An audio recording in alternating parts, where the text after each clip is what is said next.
Be ready. 10 seconds to go.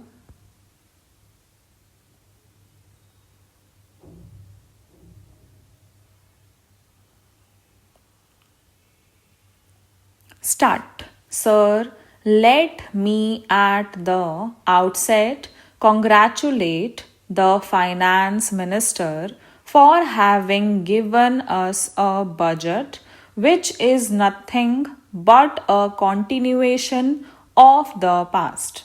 At least he has not, in the name of wanting to do something dynamic, receded.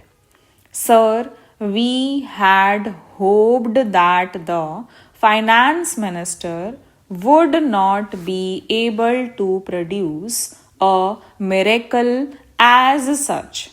And always this excuse is given.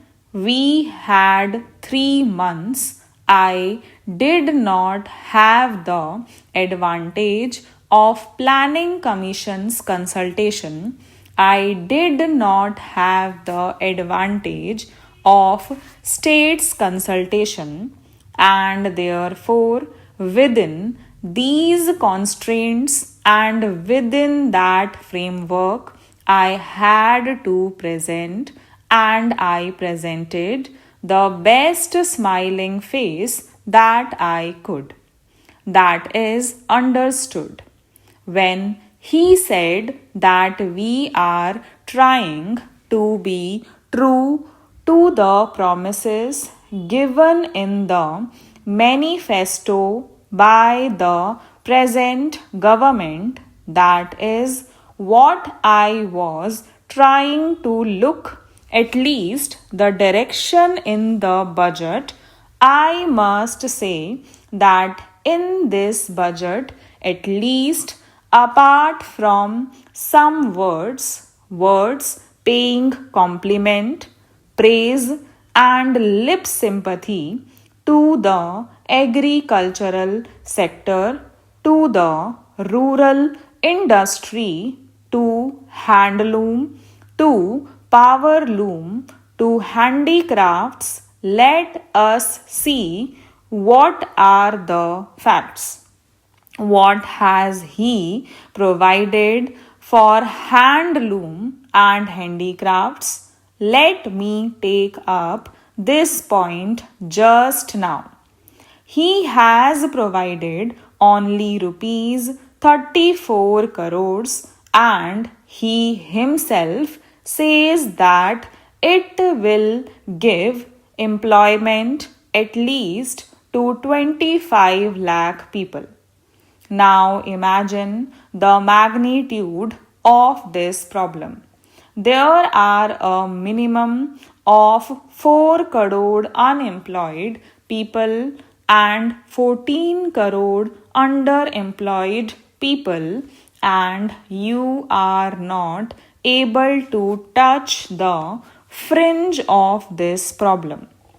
I am not going to take, sir, this discussion budget as a partisan issue. I am not going to discuss it as an issue of Congress versus the present government, and I am not going to waste my time in comparing what we did and what you have done in this regard. Sir, a good thing has happened, namely, a two-party system has emerged. Let us together decide in this country how we can serve the people of this country best. That is more important. If that is important, then let us see the direction. In spite of all the constraints, you have not shown a new direction, and I beg to submit that you cannot show a new direction unless some of your leaders make a complete break away from the present system.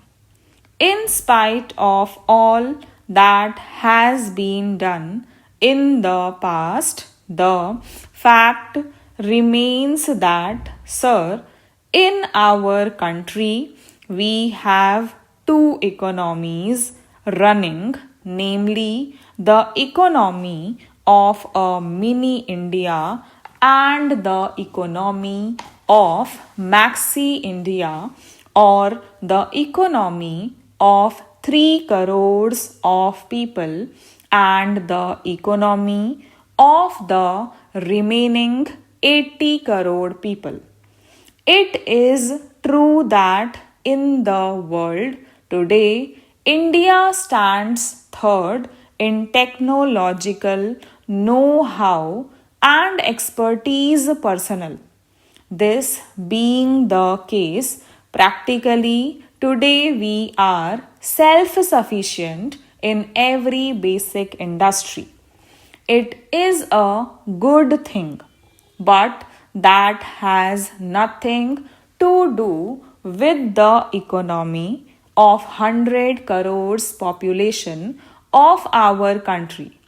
I had a quarrel even with the previous minister over the budget proposals. I was critical earlier also. Right in my first speech in Parliament, I said that we should pursue a system which will help in the growth of the people as a whole. The fault is not with the individual, the fault is with the system, a system where capital formation takes place in the hands of a few for the benefit of the few. Such a system can never be good. Today, what is the percentage of purchasing power in the market? It is 2.1% of our population. I had once asked the Planning Commission to give me the figures in regard to the earnings of the various income groups. Those people who earned between rupees 500 and rupees 5000 in this country constitute 2.0%, and those people who earn more than rupees 5000 per month constitute 1.00% of our population. The total percentage of these two income groups comes to 3.0%. These are the main people who have the purchasing power in the markets. So, the private sector, which controls the entire consumer goods industries, has the market for their goods. You are going to encourage them in the name of concession. You are going to encourage this corporate sector. When you say that you want to encourage the consumer goods industries, it is clear that these consumer goods industries are benefited because they are getting the profits, and the margin of profit is higher since these industries will control the purchasing power of the people. Are we going to change this picture?